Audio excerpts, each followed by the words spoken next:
Today, we have with us Helen Gilman. Many of you know her already. She works as Senior Knowledge Management Specialist at the International Fund for Agricultural Development based in Rome, a UN organization, an international financial institution which focuses on rural development. Helen, the floor is yours. Hi, everybody. Thanks for the introduction. In 2018, our organization was on the verge of significant organizational change, which was characterized by rapid decentralization and restructuring. And at the same time, we started developing a new KM strategy. The strategy places people at the center, focusing on how individual knowledge can benefit both the organization, and to describe our strategy as fit for purpose because it reflects what staff and management agreed was needed, important and doable at the time. We designed a highly consultative process to ensure ownership by both management and staff, identified the gaps and challenges that needed to be addressed. We also systematically analysed lessons from past experience that interviewed or included more than 100 people. We reviewed good practice and lessons in other organisations, and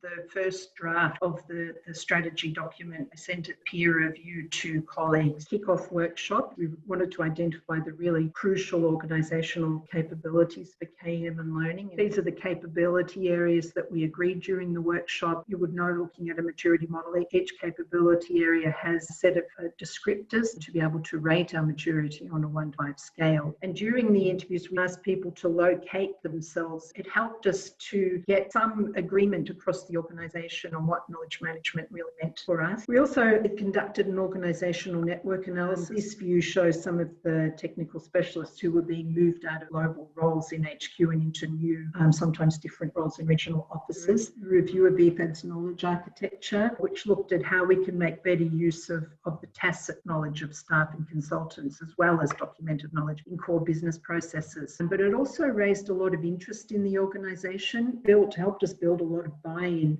to the idea that we needed to embed communities and networks more formally into how we work. So we then analysed all of this information to identify the main challenges. We developed a theory of change in a participatory way. In terms of building the action plan, we used a transformation map. People also brainstormed and came up with these mini projects. We broad-lined activities in 3 categories. Then I lived with these flip charts for about 3 months, staring at them, thinking, adding post-its, removing them, or what we call deep dive, digging into particularly challenging actions and trying to just figure them out, including, how could we really flesh them out into an action plan. I'll leave it there and hand back over to Jorge. Thanks a lot. Thank you very much, Helen. What we would like to do now is first, we are going to be looking at the key steps to engage people. How do we make sure that we are able to engage everybody to develop a KM strategy in a much more efficient way? And then we will immediately swap into another group. Why is it that many times it happens that we have a great strategy and we are unable to implement it the way we want to?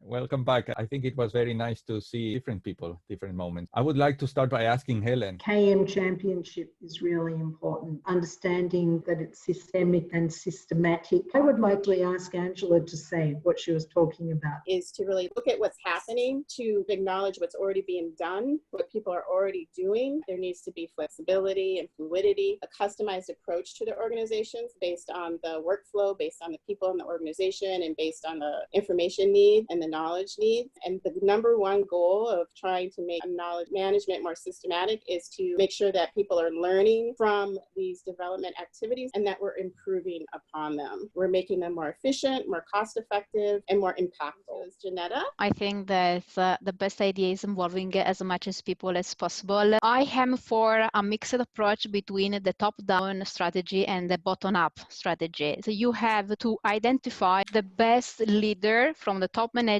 who is really engaged to push KM strategy, but at the same time you have to identify the champions on the ground who can promote your KM strategy. Basically, it must be very practical and pragmatic. It must be solve problem issues. I can point to Sarah. And what I see a lot at our institute is this fatigue from the initiatives. Maybe what we need to be doing is a bit of history to look back on what those processes were in the past. Why are we even changing the tools? tool? Is the tool the problem here? Or is it the way that the tool was implemented in the past? Is it an organizational problem that we're not rolling it out correctly? Is that person at some stage, did he or she actually want to get involved and somehow couldn't do it? Or is it, am I just talking to the people who are just persistently resistant to any sort of change, trying to really unpack what makes that resistance so strong? I used to call them the permafrost. So yes, there are people who were just resistant because of their past and they must be involved. And the other side, they are the hopeless people. No change at all. Thank you very much. Unfortunately, we have to close. Before we go, I would like to remind everybody that these cafes are a preparation for the big celebration we're going to have on the 2nd and 3rd of July, a series of different issues, and to invite you to join the discussions. So with this, we finish for today. Thank you very much. Thanks, Helen. Thank you, all of you. Thank you. Bye. Bye-bye. Bye. Thank you. Bye, everyone. Thank you.